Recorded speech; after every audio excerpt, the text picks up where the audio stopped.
Next question જોઈએ આપણે. ચાલો, સબસ્ટેશનમાં અર્થ સ્વિચનો ઉપયોગ શું છે? તો જો યાદ રાખજો, ખાસ પરીક્ષામાં પૂછાય છે કે સિસ્ટમને અર્થ પૂરું પાડવા માટે પણ થાય છે, અકસ્માત અટકાવવા માટે થાય છે, અને લાઇનનો ચાર્જ કરંટ અર્થ કરવા માટે પણ થાય છે. તો પરીક્ષામાં સબસ્ટેશનમાંથી તમારે ક્વેશ્ચન પૂછાશે.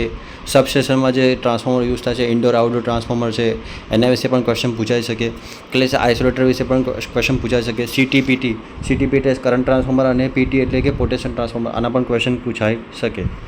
ક્લિયર? ઓટો ટ્રાન્સફોર્મરના પણ ક્વેશ્ચન પૂછાઈ શકે. જનરેટર કયા સિદ્ધાંત પર કાર્ય કરે છે? તો યાદ રાખજો, જનરેટર ફેરાડે ઇલેક્ટ્રોમેગ્નેટિક ઇન્ડક્શનના સિદ્ધાંત પર કાર્ય કરે છે. તો આમાં જે ઈએમએફ ઇન્ડ્યુસ થાય છે, યાદ રાખજો, આવો પ્રશ્ન પણ પરીક્ષામાં પૂછાય છે કે જનરેટરમાં કયું ઈએમએફ ઇન્ડ્યુસ થાય છે? તો ડાયનેમિકલી ઇન્ડ્યુસ ઈએમએફ. એનું સૂત્ર યાદ રાખજો, BVL sin થીટા. આ ડાયરેક્ટ ફોર્મ્યુલા પણ પૂછાય છે, BVL sin થીટા. પણ પરીક્ષામાં એમ પૂછાય કે ટ્રાન્સફોર્મરમાં કયા પ્રકારનું ઈએમએફ ઇન્ડ્યુસ થાય છે? તો static induce EMF. Clear? d∅dt and d∅dt. આ પ્રકારનું ઈએમએફ ઇન્ડ્યુસ થાય છે, યાદ રાખજો. નેક્સ્ટ વાત કરીએ, ડીસી જનરેટરના આર્મેચરમાં ઉત્પન્ન થતા એસી કરંટનું ડીસી કરંટમાં રૂપાંતર કરવા. જો વાત કોની છે ધ્યાન રાખજો કે ડીસી જનરેટરની વાત છે. આર્મેચરમાં થતા એસીનું ડીસીમાં કરવું હોય તો કોમ્યુટેટરનો ઉપયોગ થશે. ક્લિયર? કોમ્યુટેટર જે છે એ શું કરશે? એસીનું ડીસીમાં કાર્ય કરશે. પછી આ કમ્પ્યુટરના ક્વેશ્ચન આપેલા છે, પરંતુ કમ્પ્યુટર આપણા સિલેબસમાં નથી, એટલે આપણે એની ચર્ચા નહીં કરીએ. નેક્સ્ટ વાત કરીએ, જો બંધારણનો પ્રશ્ન પૂછાય છે, બંધારણ છે સિલેબસમાં, તો જોઈ લઈએ. ભારતીય સંવિધાનમાં આર્ટિકલ 83 અંતર્ગત રાજ્યસભાના સભ્યો નિવૃત્ત થવાની જોગવાઈ ક્યારે કરવામાં આવેલ છે? તો કયા પ્રકારે કરવામાં આવેલ છે? તો 1/3 સભ્યો દર 2 વર્ષે નિવૃત્ત થશે, યાદ રાખજો. પછી આ પરીક્ષામાં આ પ્રશ્ન સારામાં સારો છે, પૂછાય છે કે ડીસી શન્ટ અને કમ્પાઉન્ડ મોટરની સ્પીડ કંટ્રોલ કરવાની મેથડ કઈ છે? તો જેટલી બી સ્પીડ કંટ્રોલ કરવાની મેથડ હોય બધી તમારે વાંચી લેવાની છે. ફ્લક્સ કંટ્રોલ, જેમ આર્મેચર કંટ્રોલ છે, અને શન્ટ ફિલ્ડ રેઝિસ્ટન્સ મેથડ. આ બે મેથડો જે છે એ ડીસી શન્ટ અને કમ્પાઉન્ડ મોટરની સ્પીડ કંટ્રોલ કરવા માટેની મેથડ છે. એટલે કે ઇન શોર્ટ આ પ્રશ્ન પરથી એટલો ખ્યાલ આવવો જોઈએ કે જેટલા બી ટેસ્ટ છે, ક્લિયર? ટ્રાન્સફોર્મરના ટેસ્ટ કહેવાય, open circuit, short circuit test છે, core loss, copper loss, clear? અને ડીસી મોટરના જેટલા બી ટેસ્ટ છે, ક્લિયર, બધા તમારે વાંચવા પડશે, તૈયાર કરવા પડશે વ્યવસ્થિત. આપણે જે ફોર્મ્યુલાની લેક્ચર સિરીઝ સ્ટાર્ટ કરી છે, ક્લિયર, એમાં આપણે આવરી લઈશું. જેટલા બી ટેસ્ટ છે એના વિશે ચર્ચા કરી લઈશું, તમે જોઈ લેજો એકવાર. અને આ ફોર્મ્યુલાના લેક્ચર ટોટલ 3 લેક્ચર મેં અપલોડ કર્યા છે, તમે ન જોયા હોય તો જોઈ લેજો. ખૂબ જ કામના છે, ખૂબ જ ઇમ્પોર્ટન્ટ છે. નેક્સ્ટ વાત કરીએ, કયું ટ્રાન્સફોર્મર દર્શાવે છે? તો આ ટ્રાન્સફોર્મર કયું છે? તો પોલીફેઝ ટ્રાન્સફોર્મર. પોલીફેઝનો મતલબ, જો પોલીફેઝની જગ્યાએ પરીક્ષામાં 3 ફેઝ, તો 3 ફેઝ ટ્રાન્સફોર્મર પણ સેમ જ. પોલીફેઝ ટ્રાન્સફોર્મર કહો અથવા 3 ફેઝ ટ્રાન્સફોર્મર, બંનેનું નામ સેમ જ છે, કામ સેમ જ છે. ક્લિયર? પોલીફેઝ ટ્રાન્સફોર્મર એટલે આ ટ્રાન્સફોર્મર જે છે એ કયા પ્રકારનું છે? તો polyphase transformer. Permanent capacitor motor સામાન્ય રીતે ક્યાં વપરાય છે? તો પંખામાં તમે જોયું હશે તો પરમેનન્ટ કેપેસિટર મોટર ત્યાં પંખામાં યુઝ થતી હોય છે. સેલ્ફ એક્સાઇટેડ જનરેટરમાં કયા કારણે ઉત્પન્ન થાય છે? તો આ પ્રશ્ન જે છે એ રદ કરવામાં આવ્યો છે. આ પ્રશ્નમાં કરવાની કોઈ જરૂર નથી. નેક્સ્ટ વાત કરીએ, જનરેટરનું રેસિડ્યુઅલ મેગ્નેટિઝમ કયા કારણોસર ગુમાવી દે છે? તો આ બધા કારણો છે, યાદ રાખજો. આ બધા કારણો છે. કયા? લાંબા ગાળાના સમયગાળાથી બંધ પડેલો હોય, ભારે શોર્ટ સર્કિટ, ભારે ઓવરલોડિંગથી જનરેટર તેનું રેસિડ્યુઅલ મેગ્નેટિઝમ ગુમાવી દે છે, યાદ રાખજો. નેક્સ્ટ વાત કરીએ, ઇન્ડક્શન મોટરના સ્ટેટરને 3 ફેઝ સપ્લાય આપવામાં આવે ત્યારે સ્ટેટરમાં ફરતું ચુંબકીય ક્ષેત્ર ઉત્પન્ન થાય છે, યાદ રાખજો. ફરતું ચુંબકીય ક્ષેત્ર ઉત્પન્ન થાય છે. ઇન્ડક્શન મોટરના સ્ટેટરને 3 ફેઝ સપ્લાય આપવામાં આવે ત્યારે ફરતું ચુંબકીય ક્ષેત્ર ઉત્પન્ન થાય છે.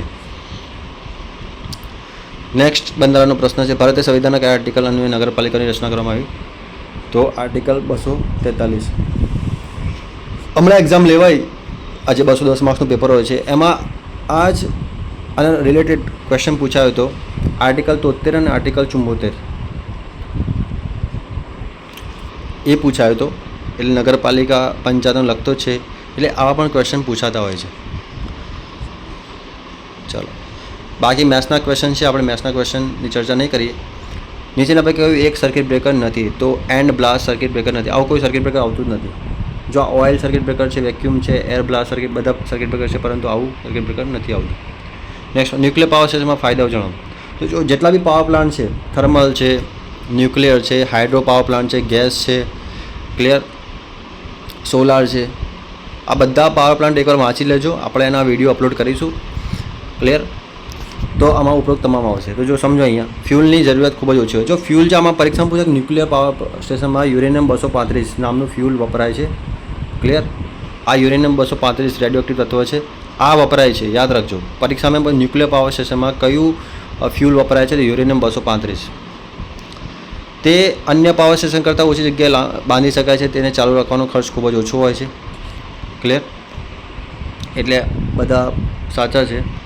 3 ફેઝ સ્પિરલ ગેજ ઇન્ડક્શન મોટરનો મુખ્ય ભાગ, તો જો બધા જે છે એ મુખ્ય ભાગ છે. શાફ્ટ, બેરિંગ છે, રોટર છે, સ્ટેટર છે, બધાનું કામ અલગ અલગ હોય છે. ચલો નેક્સ્ટ વાત કરીએ. જો આકૃતિવાળા ક્વેશ્ચન ઘણા બધા પૂછાઈ ગયા છે અને આપણી જે આ 210 માર્ક્સનું જે પેપર હશે એમાં પણ આકૃતિવાળા ક્વેશ્ચન ઘણા તમને જોવા મળશે. તો અહીંયા પ્રશ્ન શું પૂછ્યો છે કે આ જે આકૃતિ આપેલી છે શાની છે? તો ટેમ્પરેચર કંટ્રોલ સોલ્ડરિંગની આકૃતિ આપેલી છે. નેક્સ્ટ વાત કરીએ. ઇન્સ્યુલેશન સિસ્ટમ પ્રમાણે કેબલના પ્રકારોમાં કયા કેબલનો સમાવેશ થાય છે? તો યાદ રાખજો આ બધા કેબલ, જો એમઆઈ મૂવિંગ કોઇલ કેબલ છે, પછી પીઆઈએલ કેબલ છે, પીવીસી ઇન્સ્યુલેટર કેબલ છે, યાદ રાખજો. અને આ પણ ક્વેશ્ચન આવા પૂછાય છે, અવરોધ કયા પ્રકારનો અવરોધ છે? તો મેટલ ફિલ્ડ અવરોધ. પછી આમાં જે કલર કોડ આપેલા હોય એ તમને ખ્યાલ છે, BB Roy, Great Britain, very good wife, એ તમે એકવાર જોઈ લેજો. એના પરથી આપણને ખબર પડે કે આનો જે કલર કોડ પ્રમાણે એની જે વેલ્યુ હશે એ કઈ વેલ્યુ હશે, ક્લિયર છે. નીચે આપેલા શબ્દનો સાચો વિરોધી શબ્દ શોધો. તો અંકરાત્યુ એટલે શું થાય? મિતાહારી થાય. છંદના પ્રકાર આપેલા છે. જો આ બધા ક્વેશ્ચન પહેલાં પૂછાઈ ગયેલા છે. આપણા કામનો પ્રશ્ન છે પાવર ફેક્ટરનું સૂત્ર. તો ટ્રુ પાવર અને apparent power. cos phi is equal to શું થાય? R/Z. પરીક્ષામાં એમ પૂછાય કે પાવર ફેક્ટરનું એકમ શું થાય? આવો પ્રશ્નમાં પૂછાઈ શકે. તો પાવર ફેક્ટરનો કોઈ એકમ જ નથી હોતો, કારણ કે જો આનો એકમ શું થાય? ઓમ થાય. આનો એકમ શું થાય? ઓમ.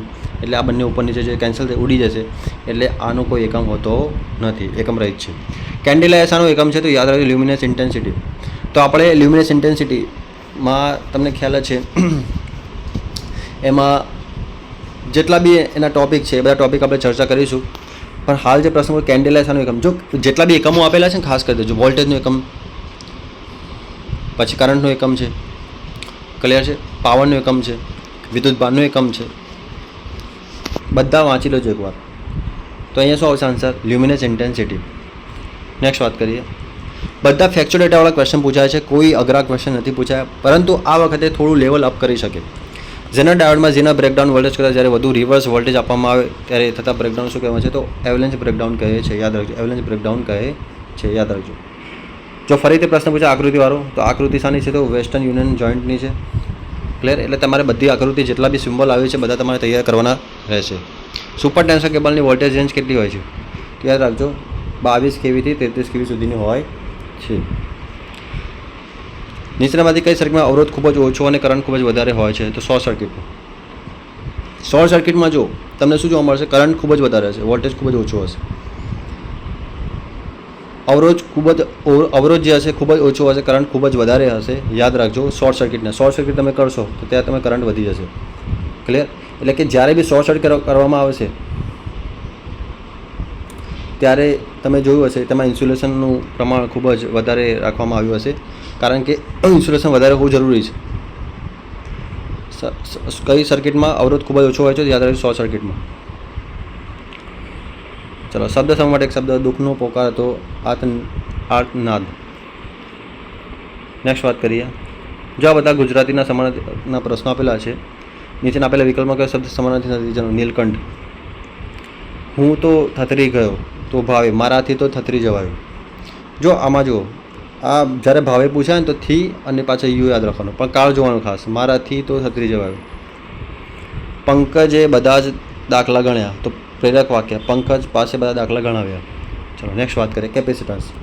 જો કેપેસિટન્સનો હમણાં જ મેં ગયા લેક્ચરમાં મેં કેપેસિટરની વાત કરી હતી. એમાં કેપેસિટરના સૂત્રોની વાત કરી હતી અને એકમની વાત કરી હતી. એમાં જે મીડિયમ આવે છે, કયા કયા મીડિયમ આવે છે, બધી વાત કરી હતી આપણે. અહીંયા ખાલી એક સિમ્પલ ક્વેશ્ચન પૂછાયો હતો ગઈ પરીક્ષામાં. કેપેસિટન્સનો એકમ શું છે? તો Faraday, clear. C is equal to શું થાય? Q/V, ક્લિયર છે. અને આ Q અને V આ જે હશે ને ડાયરેક્ટલી પ્રપોર્શનલ હશે. Q એટલે વિદ્યુતભાર થશે, V એટલે વોલ્ટેજ થશે.